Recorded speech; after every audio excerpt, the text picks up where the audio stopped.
এই যে এই মানুষটাকে চিনতে পারছো? অত্যাধিক দুরন্ত একটা মানুষ। আর কি বলবো, মানে এতটাই দুরন্ত। কিন্তু আজ যে সন্ধ্যাবেলা একদম অবাকীয় কাণ্ড করে দিল। যেমন বাড়িতে এর আগে ওকে 2-3 বার চুল কাটানো হয়েছে, ও একদম কাটতে চায়নি। আর আজও পর্যন্ত ওর যে এই 2.5 বছর বয়স হলো, ও মনে ঠিক মতন ওর চুলটা কাটতেও দেয়নি। এক সাইড চুল আছে, এক সাইড চুল নেই, ঠিক এরকম অবস্থা ছিল। তারপর ভাবলাম আজকে একটু নিয়ে যাই, ওরা কিভাবে সেলুনে চুল কাটতে পারে কি না পারে, বা ওরা কাটতে দেয় কি না, দেখানোর জন্য গেলাম।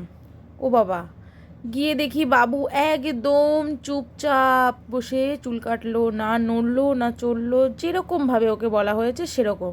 প্রথমে এসে একটু লাফালাফি, নাচ গান অনেক কিছুই করছিল।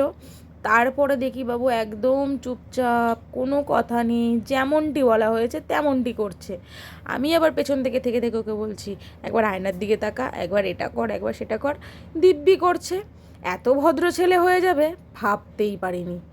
অবাকীয় কাণ্ড। যাই হোক, ওকে বলেছে চোখটা বন্ধ করে বসে থাকতে। ও কি সুন্দর চোখটা চুপ করে একদম চোখ বন্ধ করে বসেছিল। এই দেখো, একদম চোখ পিট পিট পিট করে দেখছে, ওকে এটা বলছি সেটা বলছি করছে। চুল কাটার পর আমি বললাম, কি রে ভালো হয়েছে? হাসছে। আবার হাসার পর আবার চোখ মারবে, কত কিছু করবে। এই দেখো, এই দেখো, এই দেখো, এই দেখো, কমপ্লিট চুল কাটা। তারপরে এই একজন এসছেন ওভার স্মার্ট, মানে নিজেকে তো মনে হয় কী যে মনে করে তার ঠিক নেই। যাই হোক, চুল কাটছে বসে বসে, একবার আয়নায় দেখছে, একবার নিজের মুখটা দেখছে, একবার অঙ্গি ভঙ্গি করছে, একবার হাই তুলছে। মানে কী আর বলবো, ওর যেহেতু অনেকবার গিয়ে গিয়ে অভিজ্ঞতা হয়ে গেছে, তাই জন্য চুল তো কাটছে কম, আয়নায় দেখছে বেশি। আর এদিকে হচ্ছে ওর বাবা, ছেলে বিট দিয়ে চুল কাটছে বলে বাবার প্রচণ্ড প্রবলেম। এখানেই চুল কাটা শেষ, সমাপ্ত।